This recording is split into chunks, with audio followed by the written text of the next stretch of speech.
Hello gorgeous soul, welcome to your weekly astrology for the week starting the 8th of June. Now this week we still have the tension of the Sun square Mars, and also we've got Sun squaring Neptune, the planet of illusions. Yes, there may be continued, in fact increased, gaslighting by the patriarchy or confusion in our intimate relationships. So we've all got to keep our wits about us this week. As there's not that much going on other than the confusion, I thought I'd pull a few cards at the end of this weekly just to give you a bit more wisdom.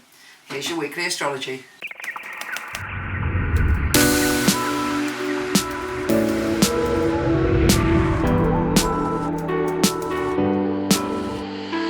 Hey glorious Virgo, how are you doing?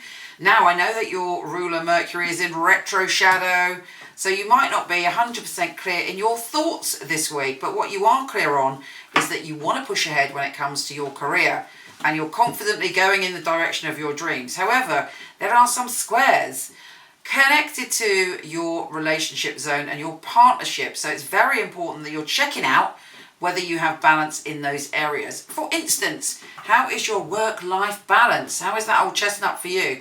How are your intimate relationships? How much energy do you put into your intimate relationships, your romantic relationships, and your one-to-one partnerships, including friendships, compared to how much energy or worry or brilliance you put into your career and where you want to go? This week, if you find the balance, if you find the alchemy between these two, you'll be able to push forward. Otherwise, you could find yourself sort of swinging from one extreme to another and having conflict with both. So, you know, pay attention to the details with Mercury in retro shadow. Before you're sending anything off at work, I mean, you're very confident this week. You know, sometimes when we're confident, we can sort of just go, oh, that was easy, and then send it off without triple checking it. And something you need to do with Mercury retro shadow. Let us see what is going on for you with the tarot this week. Is there any interesting things to be added symbolically or literally? Use your intuition to feel if this is right for you. Virgo, Virgo, Virgo, Virgo, Virgo, Virgo, Virgo, Virgo, Virgo.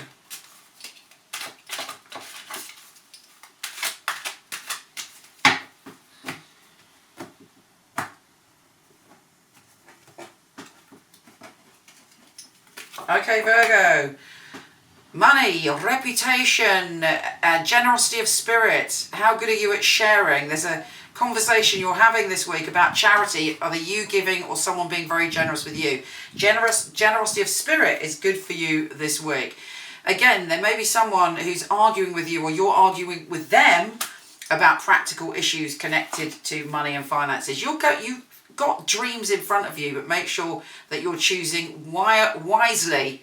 And they said wildly then, because that's the vibe around you. You're so confident at the moment that you might go, I'm going for that dream, and it may end up not being the one that you actually want. You do it impulsively, which is, as we know, unlike you.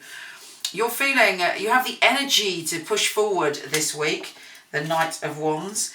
And there's somebody around you who wants to talk about emotions, the Queen of Cups, someone who's feeling things very deeply. And maybe sometimes you think they're a bit self-indulgent with their emotions. They're so busy staring at their emotional cup. But it doesn't mean that you can dismiss them, particularly if it's someone that you care about. There's also talk of travel, and obviously it's not the ideal time, but you might be discussing the future, like, I want to go here, I want to do this, I want to do that. You've slightly got itchy feet this week. Don't rush things, as I said, otherwise there may be a slight disappointment. But what I love about the Five of Cups is I always say this is the card of not crying over the spilt milk, because if you look at that card, there are two cups still standing, and often what's in those two cups is better. You have a lot of jolliness around you this week, a lot of people supporting you.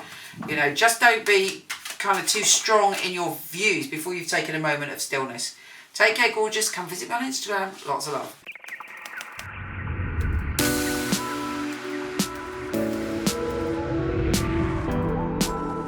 Hi, gorgeous. Before you go, check out my new film on my fabulous psychics. A lot of people ask me for readings. I don't do them anymore, but for over 20 years, I've had an award-winning team of psychics that I truly hand-pick. So check out the film, let me know what you think. The purpose of a reading, I feel, is very much to inspire people and to empower people. It's about hope. It's about guidance. using a phone or being with you, it will be the same because the matter is spiritual. It's very important for me that the client feels spirit with them. So it was a psychic reading.